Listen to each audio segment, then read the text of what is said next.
Hello, welcome back. Greg Peterson here. You're listening to me on WGAN and, of course, online as well at craigpeterson.com.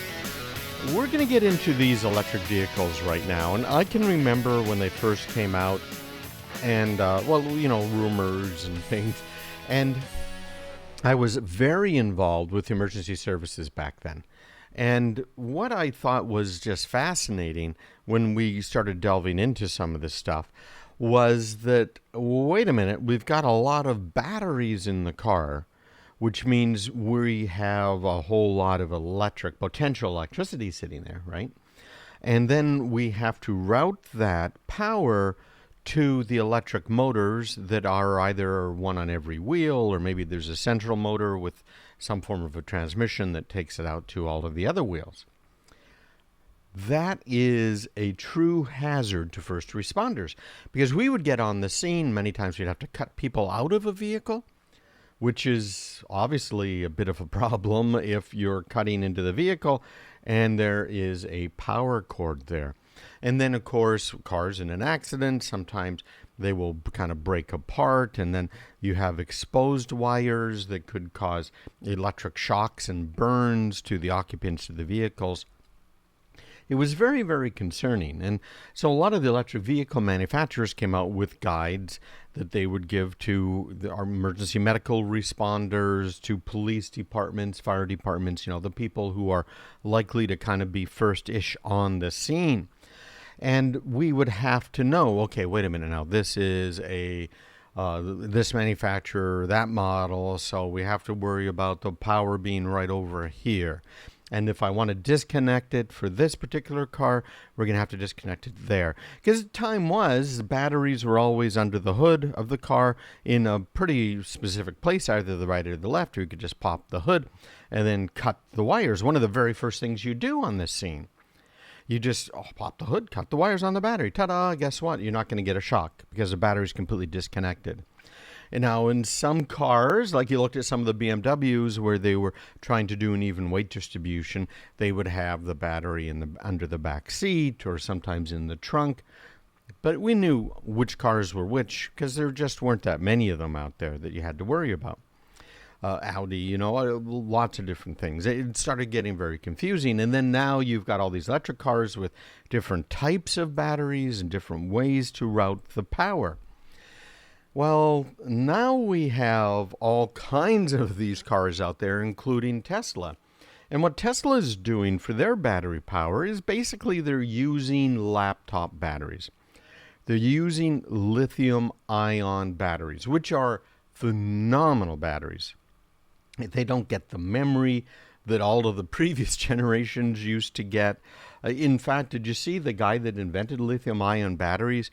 He just got the Nobel Prize this year, and the guy is pretty old. We talked about him last year, too, because he came up with a new technology. He called it lithium glass, and it got rid of almost all of the problems that lithium-ion has. But we're still using lithium-ion batteries, so let's get into the problems. You probably know that I had a laptop because I've talked about it on my show before. But my laptop, I would put it on a table, and have you noticed that all four corners sit nicely, right? And if they don't, it's usually because you've got a foot missing. So you find, the foot's gone. So you find another foot that fits, and you put it on, and hopefully the laptop balances on the table. Well, I had all 4 feet on my laptop, and I looked at it. I said, wait a minute now. And I called over my son. I said, hey, Steve, come over here. Have a look at this. And we put it on another flat surface, and we got down low, and we looked. And sure enough, there was a bulge pretty much in the middle of the bottom of my laptop. Well, that was a very big sign to me that it's bulging because the battery is swollen. That is one of the problems with the lithium-ion batteries. Now, this has been true with nickel metal hydride and NiCads before it. But when that battery swells in a lithium-ion battery, it gets very, very, very dangerous. This is where you start seeing fires, where the lithium-ion batteries, because they're swelling up and they have layers inside, that when some of these layers come in contact with each other, you now have a short inside the battery. Now think how long your device lasts. My laptop can last 7 hours on a charge, depending on what I'm doing, right? If I'm doing video editing, I'm down to about an hour. But if I'm doing some writing, a little bit of research online and stuff, it's 6 or 7 hours pretty consistently. That is a lot of power. Even only for the 1 hour where it's running 8 cores and a GPU trying to do the video editing. And if you're watching online, you can see some of my video stuff on this computer behind me. This is an iMac 5K that I use for some of my video editing and recording of the show. So you can see this if you're watching me on YouTube or on Facebook. But this becomes a bit of an issue for people, frankly, because all of that power that's going to run my computer for the next 6 or 7 hours is now shorted out. Now, have you ever been working on a car and you're under the hood and you've got a wrench in your hand, or a spanner for those of you from the UK, in your hand, and you get near the battery? Maybe you're trying to disconnect the battery and you accidentally short circuit between the positive terminal on the battery and the ground. Almost all cars worldwide use a negative ground nowadays. It didn't used to be that way. So you accidentally short it out to ground. Have you seen what happens?